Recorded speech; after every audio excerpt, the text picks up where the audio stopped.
और एक मूर्तिकार मूर्ति बनाता है तो कोई ऐसे जादू से थोड़ा ना मूर्ति बनती है, छेनी से पत्थर से ठोक ठा करके फिर मूर्ति का स्वरूप ढालता है, ईमानदारी से मेहनत करके उसको जितना समर्पण से वो करता है मूर्ति उतनी ही अच्छी बन जाती है। क्या फर्क है कि हम अच्छी मूर्ति नहीं बना सकते? क्योंकि भावना की कमी है। वो जब बनाता है तो डूब जाता है, चित्रकार चित्र बनाता है तब डूब जाता है, वो भूल जाता है सब कुछ, इसलिए बहुत अच्छा चित्र बना लेता है। हम जब चित्र बनाते हैं तो सबसे पहले ख्याल आता है मैं घोड़ा बना रहा हूँ लेकिन गारंटी बनेगा गधा ही, ये भावना हमारी यहीं रह गई, और वो हकीकत में गधा भी नहीं, पता नहीं और कोई दूसरा ही बन जाता है। तो भावना का बहुत फर्क पड़ता है। एक शिक्षक ईमानदारी से नैतिक भाव लेकर के और ये संकल्प के साथ काम करे कि ये मेरे साथी वो लोग हैं जिसको मेरी जरूरत है, इनको मुझसे उम्मीदें हैं, आशाएं हैं कि ये आदमी हमको कुछ सिखा के भेजेगा। और यदि वो अध्यापक ईमानदारी से वैसे ही काम करे कि चलो ठीक है 30 में से 30 ना सही, मेरी तरफ से मैं 26-27 देता हूँ, यदि आपकी योग्यता होगी, आपकी मेहनत, आपकी लगन होगी तो 27 से 30 भी आप कर सकते हैं। भाई 30 का 30 तो कोई कैसे कर सकता है? ईश्वर के अलावा, परमात्मा के अलावा बाकी सब द्वितीय लोग हैं। हम, हमारे हाथ में सिर्फ प्रयास है, परिणाम तो ऊपर वाले के हाथ में है। अब मैं यही 30 में से 30 दे दिया तो मैं ही परमात्मा हो गया, तो इसका मतलब अहंकारी हूँ, झूठी बात कह रहा हूँ, पागल बना रहा हूँ आपको। तो चर्चा करते हैं आज हम एक बार फिर।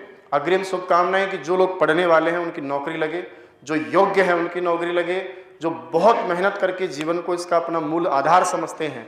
वैसे भी बीएड और एसटीसी करने वाले हम लोग जो भी हैं ज़्यादातर गांव के लोग हैं। शहर में आपका जन्म है तो बहुत सौभाग्यशाली, आप हमारी नज़रों से अंबानी से कम नहीं है, क्योंकि हम तो गाँव में जन्मे, इसलिए हमको तो दूर का आदमी और विशेषकर से जो शहर का आदमी वो ऐसा लगता है कि जैसे अंग्रेज और हिंदुस्तानी में फ़र्क होता है ना, उतना फ़र्क हम गाँव वाले और शहर वाले में है। बराबर की सीट पे कोई नहाई धोई मैडम होती है तो हम 2 फीट दूर हो जाते हैं, क्योंकि हमें तो पसीने की बदबू आ रही है, उधर सेंट की खुशबू आ रही है ना।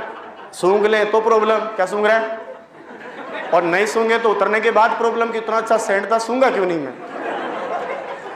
बहुत सारी चीज़ें हैं तो समस्याएं आती हैं, तो उसके लिए हम तैयारी कर रहे हैं। उसमें यदि मान लीजिए कि आज का ये दिन हम कल वापस यहाँ बैठे कि ना बैठे, कहीं पर भी आप तैयारी करें, लेकिन 1-2 घंटा जो मैं आपका लेने वाला हूँ, इस 2 घंटे 1.5 घंटे की क्लास के बाद भी जब आप पढ़े तो ये 2-4 लाइनें मेरी कि पाठ्यक्रम किस प्रकार होता है, किस प्रकार पढ़ाई हम कर सकते हैं। संस्कृत को आधार मान करके यदि आप इस जिम्मेदारी को निभाते हैं कि यार ये भाषा मेरा बेड़ा पार कर देगी, तो इतना मेरा विश्वास है कि इस भाषा को यदि आपने बहुत प्रेम से सीखने का प्रयास किया ना, तो ये आपके साथ कभी भी अन्याय नहीं करेगी। अब तक का अनुभव है, साइंस मैथ के विद्यार्थी जिन्होंने 10वीं के बाद, आर्ट्स के विद्यार्थी जिन्होंने 10वीं के बाद पेपर दिया, मुझे नहीं पता कि औरों में भले उसके कम नंबर क्यों आए होंगे, लेकिन संस्कृत में फिर भी, मैं ये नहीं कह रहा मुझसे पढ़ा हो, कहीं भी तैयारी करा हो, बस उसने संस्कृत को प्यार प्रेम से सीखने के भाव से पढ़ा हो, तो आराम से 25, 26, 27, 28 तक आराम से पहुंचा जाता है। अभी तो आपकी जुनून और आपकी लगन है कि आप उसको कितना आगे तक ले जाते हैं, 30 तक ले जाते हैं, 29 तक ले जाते हैं।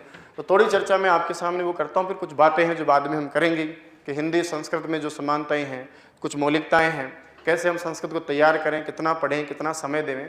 कुल मिलाकर के हमारा प्रयास है कि हम चोर बने। चोर का मतलब परीक्षा की दृष्टि से हमारा एक ही प्रयास होना चाहिए कि कितने प्रश्नों की चोरी हम कर पाते हैं। 30 में से हम 29 चुरा लिए, 30 चुरा लिए, 28 चुरा लिए। आप में से मैं सवाल करूँ ना कि कौन कौन ज्ञानी बनना चाहता है, और फिर दूसरा सवाल करूँ कि कौन कौन परीक्षा के 30 प्रश्न चाहता है, तो दूसरे वाले का ही समर्थन करेंगे हम सब। तो आज परीक्षा की तैयारी करना, पढ़ना भी चोरी करने जैसा हो गया। दुनिया भर की किताबें पढ़ी हैं, इतनी मोटी किताब है, लेकिन प्रश्न तो 150 ही लेने हैं। समझ रहे हैं आप? अब जो जितना बड़ा चोर है, हुनरबाज है, कलाकार है, जादूगर है, वो उतना उसमें से निकाल लेता है, सारा का सारा याद करके जाता है कोई परीक्षा में। फर्स्ट रैंक लेने वाले लोग बाग, आपके सामने जो आदमी खड़ा है वो भी हर बार परीक्षा में पहली दूसरी रैंक से पास हुआ, अब तक का रिकॉर्ड है। ऐसा क्यों हुआ? मेरे पास में कोई जादूगरी थोड़े ना थी, लेकिन हम लोग क्या है कि अच्छे चोर बन गए। हम पढ़ते पढ़ते ये फील कर लेते थे कि यार ये लाइन तो परीक्षा में जरूर आने वाली है, वैसे आती है शायद, और ये आएगी।